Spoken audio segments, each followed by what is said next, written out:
Hello and welcome. My name is Lauren C. Teffeau, and I'm a speculative fiction writer from Albuquerque, New Mexico, and I'm happy to be participating in this year's MileHiCon at a distance. I'll be reading today from my novel Implanted. It was shortlisted for the Compton Crook Award for Best First Science Fiction, Fantasy, or Horror Novel.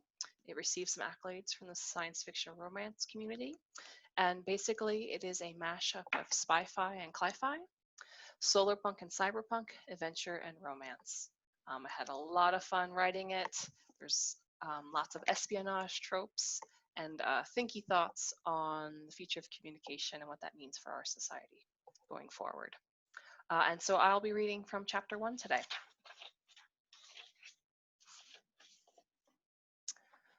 My implant, working in concert with the arcade's rec suite, mimics the sensations of fists striking flesh and bone.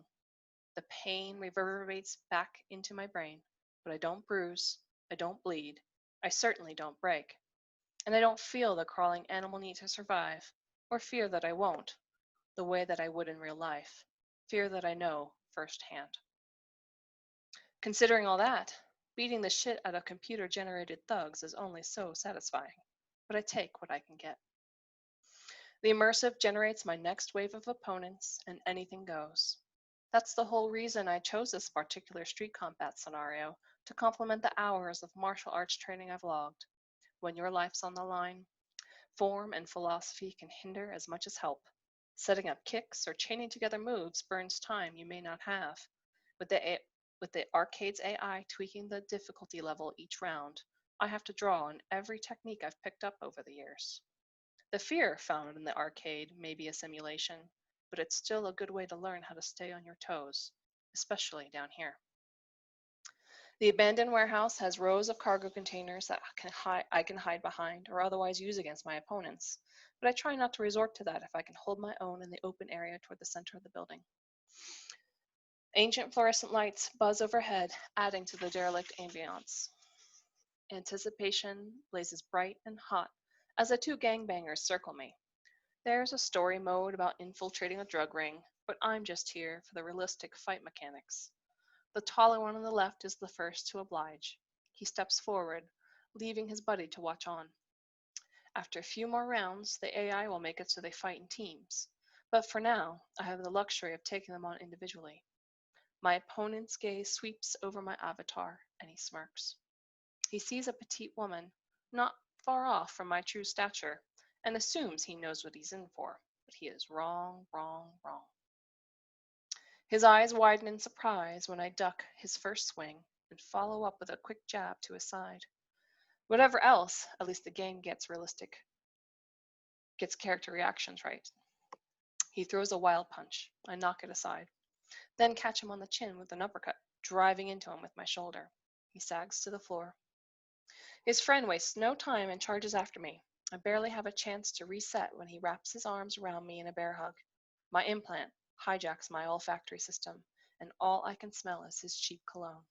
I tell myself I can handle the swamping claustrophobia, the choking sense of being smothered. It's a lie, but a practiced one that allows me to kick out, my foot catching him in the knee. Lucky. He groans, and his grip loosens enough for me to slip out from underneath him, to land a solid punch along his temple. He falls, and I fall with him, pummeling him with my fists. Anything to feel, to inflict pain tenfold, even if he's not the true recipient of so much rage. Level complete. A harsh cry rips through me as I stagger to my feet. I give my opponent a kick to his soft belly for good measure. Dull, gnawing pain radiates up from my toes. Still worth it. Would you like to continue? I'm tempted, even though it's a struggle to slow my breathing, but I have got an appointment I have to keep. I log out of the game. Gone is the industrial early 21st century warehouse. In its place is a capsule-sized room scented with lilac, housing the latest cutting-edge tech for super immersive simulations and games. The arcade provides a much-needed escape from everyday life in the domed city of New Earth, but some days I need the ritual more than others. With sleepwalker precision, I prime myself out of the harness that lets me interact with the game's augmented environment. The feedback mitts are next, and it takes a moment for the sensation to return to my hands as data receptors embedded in my palms and fingertips disengage from the tech. My implant projects messages and alerts that arrived while I was at the arcade into my field of vision. I scanned through them with a series of eye movements, trashing a reminder for Britta's party tonight, as if I'd forget. Rick pinged me while I was under. For a moment, I want nothing more than to reach out and have his consciousness brush against mine, a connection fostered by our implants, but I don't dare. Not with the risk of emotional bleed from what I've tasked myself with this afternoon. He'll have to wait. With a hard blink, my implant's ocular interface recedes into the background. I fit my day gloves over my hands, grab my bag, and exit the suite. Kenzie, the jockey on call, gives me a nod. Feeds from all the recreation suite rentals scroll across his monitors, tracking account balances, vitals, and hardware performance. Although arcades in the canopy are closer to my dorm, this is the one I grew up going to, only a few blocks away from my parents' apartment in the terrestrial district. The jockeys all know me and ensure I get the best functioning suites. They tend to do a better job cleaning up after the previous occupants, too, when I have a reservation on the books. I drift toward the exit, but hold off on joining the late afternoon crowds that always plague New Worth's lower levels. I'm a few minutes ahead of schedule, just as well. I try to shake off the brawl from the game. I need all my focus for what's next. With the promenade, the biggest thoroughfare that traverses the length of the terrestrial district only a few blocks away, the bustle and hum of people are everywhere. Down here in the perpetual twilight, street lamps burn day and night. Holographic projections and bioluminescent paint cover every flat surface with advertising. I adjust my ocular boost accordingly to help me make sense of the chaos as I search. Not everyone gets the night amplification filter, only the lucky few in the terrestrial district who can afford it. My father never got one, but he worked overtime for a year to ensure that I had it by the time I started middle school. What are you doing, Emery? Kenzie asks suddenly at my side. I whirl toward him, fist at the ready, then relax at the sight of his startled pale face. Guess I'm still amped up after my session. Whoa! He holds up his hands, faux leather wristlets protecting his data receptors. Sorry I scared you, but you looked a bit lost. Up close, I can make out the metal plates along his forehead and cheeks, just under the skin, where he can magnetically mount different accessories. Anything from devil's horns or reptilian frills to carved bone ornaments. But he's just himself today. Oh, I tap my temple, signaling preoccupation with my implant, and hope he'll drop it. Well, don't let me interrupt a conversation with one of your blink buddies, or maybe a confidant. He waggles his brows suggestively at the idea of me having an implant contact I share everything with. But to trust someone with that much of myself? There's an extremely short list of potential candidates. You know I'd calibrate with you any time, Kenzie continues. Just say the word. Isn't that why you started coming round again? He usually doesn't let me leave without some form of banter, but I am not up for it today. Perhaps sensing that, he saunters back to the desk. Put you down for the same time tomorrow? Nah, Sunday, I call after him. You're taking the day off? What's the occasion? I have a life outside the arcade, believe it or not. I keep my gaze trained on the crowd, scanning for a very specific shade of brown hair. Sure you do. Jealous, I say over my shoulder. But before I can give as good as I get, a guy with the exact tint of brown hair comes down the street. For a moment, all that aggression from the game flares up at the sight of Breck Warner. It's him, all right. His easy stride camouflages his lean strength. The mop of curls hanging into his eyes softens his slightly beady gaze as he tracks his surroundings. By day, he's a mild-mannered assistant tech at an implant clinic in the understory. Decent job, good benefits. He doesn't need to prey on the people down here. That he does anyway? Death gripping the shoulder strap of my bag, I make my decision. Actually, I had already made my decision when I came here today. I just keep expecting it to get easier. Gotta go, I tell Kenzie. I brace myself for not only the increase in humidity as I pass through the arcade's automated doors, but also the crowded stink that permeates everything dirtside. Leaving the arcade behind, I walk the cramped streets of the terrestrial district. Mile-tall towers hulk overhead, blocking any possibility of natural light filtering down. New Earth's just one of the domed cities around the world, shielding humanity from the elements that rage on the other side of the glass. After too many years of storm leveled towns, receding coastlines, drought, flood, pollution, and devastating fighting over food and resources as governments tried to provide for their people, domed cities became our only option to escape the ravages of the world that had finally turned against us after so many years of abuse. While everyone in New Earth is granted equal protection from the hostile environment outside, our lives inside the dome are dictated by status, credit balances, and career potential. Those with the right credentials have every advantage as they literally ascend through society, living out their lives in the city's luxurious upper levels. Everyone else remains landlocked in the terrestrial district, choked off from light, constrained by space, and constantly inundated by others tied to the same fate. The one bright spot on the horizon is emergence, the day when the glass can finally come down and we return to the land of our ancestors.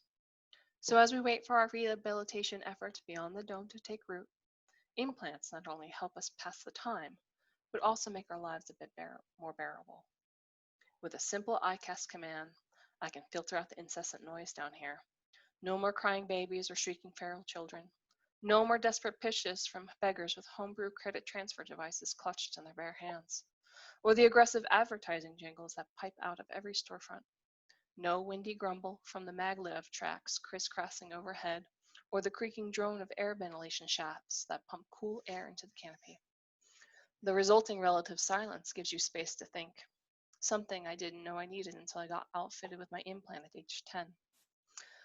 The smells are harder to get rid of, requiring expensive implant add-ons or body modifications. Most people learn to live with it. There was a time I was nose blind to it all, but my time in the canopy has since put an end to that.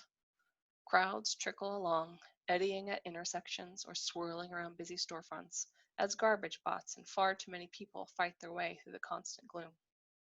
The government keeps saying they want to clean things up, but with buildings constantly being appropriated to better support the understory, and by extension the canopy above, instead of something useful like retrofitting them for capsule residences to accommodate the waiting lists, life in the terrestrial district can only continue to degrade. There are too many people stuck down here for it not to. Following somebody through a crowd, especially in the lower levels, isn't difficult with the sheer numbers of us out and about. But when people thin out and there's less of a buffer between you and your quarry, it's a lot harder to go unnoticed. Something I've learned the hard way shadowing Breck these last few weeks. One wrong move, game over. But this is no game. My first unencumbered glimpse of him through the press of body sends a wash of cold down my spine. He's shouldering a large pack. It's going to be today. Intellectually, I've known every time I follow him he might act. Moisture floods my gloved palms, and a knot of panic coils tight in my sternum. But I know what I need to do. Can't lose it now. His target, a girl in her late teens, wrestles a canvas bag full of groceries from the corner market. She's as unaware of him as he is of me. We navigate the trysting streets, moving further away from the more populated blocks that feed off the promenade. In the terrestrial district, there's a certain safety in numbers, a safety we're foregoing with each step. She's barely aware of the danger, probably lost to her implant that passed the time. She should know better. But it's impossible to go through life always on your guard. It's unfair that's what's required of those of us who live dirt side instead of the lofty heights of the understory, or beyond in the hallowed upper levels of the canopy. That's one of the reasons why I vowed to get out of the terrestrial district as soon as possible.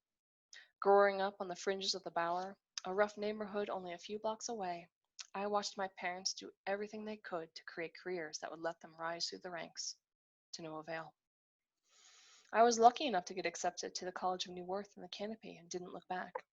I thought nothing could make me return, not after experiencing the golden light and the fresh air of the upper levels. But that was before I realized scum like Breck used the terrestrial district for their hunting grounds. There's hardly anybody about now. I fall back, sticking close to the shattered facades as best I can. The girl turns left toward an abandoned construction site just a few blocks away, supposed to create some much-needed new housing for the area, but it has been stalled by permitting issues and lawsuits, while the rest of the neighborhood rots around it, making it the perfect cover for his purposes. and, coincidentally, mine. He glances back once, and I busy myself with a second-hand clothing store's sidewalk display just in the nick of time. The racks are full of cheaply printed fabrics that'll only withstand a few wears, but most people down here can't afford to be picky. I wait 3 painfully long breaths, then ease back into the street. They're both gone. For a moment, my heart jackhammers into my chest.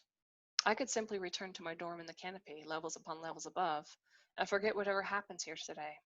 No one would know the difference, except for me. My gloved fingertip toys with my throat for a second before I realize what I'm doing. I force my hand back to my side. Swallowing my doubts, I approach an emergency kiosk. Not everyone in the terrestrial district can afford the subdermal implants that make life under glass worth living. Thankfully, it's still functional, not always a guarantee down here. Hello. I'd like to report an attack. I heard screams at the 100 block of the Bower. I saw a man with a knife. Who am I speaking? Please hurry. I end the call before things go any further. Hopefully that'll be enough to bring the police. If not, there's still me. The next block over, I catch up to them. Breck's yet to touch the girl, but she's picked up her pace, throwing nervous glances over her shoulder. By now, she'll be trying to use her implant to send sync requests to friends or family members, maybe even the cops. But Breck's close enough for the implant blocking device he no doubt has in his pack to put an end to that. I want to tell her to not run, to stand her ground, to fight back, but she yelps instead. Her grocery bag rips as she takes a turn too hard, scattering day-old produce across the ground, running scared. Breck's there in 2 strides, his painful grip on her arm propelling her toward the dark alley alongside the empty construction site. We're on the outer edge of this sector's police coverage, something he no doubt factored in. What if they don't come in time? Steeling myself, I follow. The arcade sessions are supposed to psych me up, file off the edges of my anger so I don't do something foolish, thoughtless, reactive whenever I'm down here. But instead of calm poise, I sound like I've run a marathon. I try to get control of my breathing as I reach into my messenger bag. All those arcade scenarios I've thrown myself into over the years won't matter if I don't get this right. The taser's awkward in my hands, slippery on account of my gloves. I should have practiced this part more. The construction site rears up in front of me, skeletal I-beams and rebar. It disappears overhead into the underside of a concourse that links it to another building. A shout pierces the air, then it's quickly muffled, but it's enough to guide my feet. I find Breck crouched over the girl, a hand clamped over her mouth. Before I make a conscious decision, the taser recoils, and a jolt of blue slams into his back. He seizes up, eyes roll back into his head. He never even saw me. With a sob, the girl pushes him off her. Tears track down her cheeks, the pale skin of her neck rubbed red where he put his hands on her. Thanks. How did you? The cops are on their way, I say as I help her to her feet. My implant. Her hand reflexively covers the small square on the back of her neck where the device lives under the skin. Don't worry, it's temporary. No, I mean, I thought he wanted. She trails off with what's better left unsaid and gestures to his pack and the surgical tools and miscellaneous tech from the clinic that has spilled out of it. But he was after my implant, wasn't he? I nod, not trusting my voice. A scrapper dealing in black market, gently used implants taken from the people he could easily overpower. Some of the disconnects down here are so desperate for the implant tech they could never afford legally. Scum like Breck have turned their desperation into a lucrative cottage industry. He moans. Oh no, what if he wakes up before the police get here? The taser needs more time before it'll be able to discharge another blast. The girl ducks behind me. What do we do? I hand the taser off to her. I'm moving before I even register the action. As though he's just another thug I need to end in the arcade scenario, I snatch up a discarded brick and slam it into his head. The impact rattles up my arm, buzzes into my shoulder. Definitely not a simulation. But that doesn't stop me from doing it again. Hey! The girl grabs my arm and gives it a shake, and I drop the bloodied brick. Pretty sure he's out after that if you didn't kill him outright. Hand shaking, I step back, trying to look anywhere except for the trickle of blood oozing from his scalp. The alley presses closer, moldering brick and old flyers, the stench from a nearby dumpster wreaking havoc on my stomach. This isn't what I planned. I thought. Police sirens peal, and I practically jump. Get it together. I turn to the girl. She stopped crying. That's good. I was never here, okay? She nods slowly, then gives me a look that bruises. I get it. Some of it, perhaps, but not all. Not enough. I don't bother correcting her. She'll have enough to worry about when the police arrive. But tell me, how did you know? I squeeze her forearm, as if by touch alone I can impart as much fortifying sympathy as possible before I bail. Doesn't matter after today. And that was chapter 1 of Implanted. I hope you'll check it out and enjoy the rest of the convention. Take care.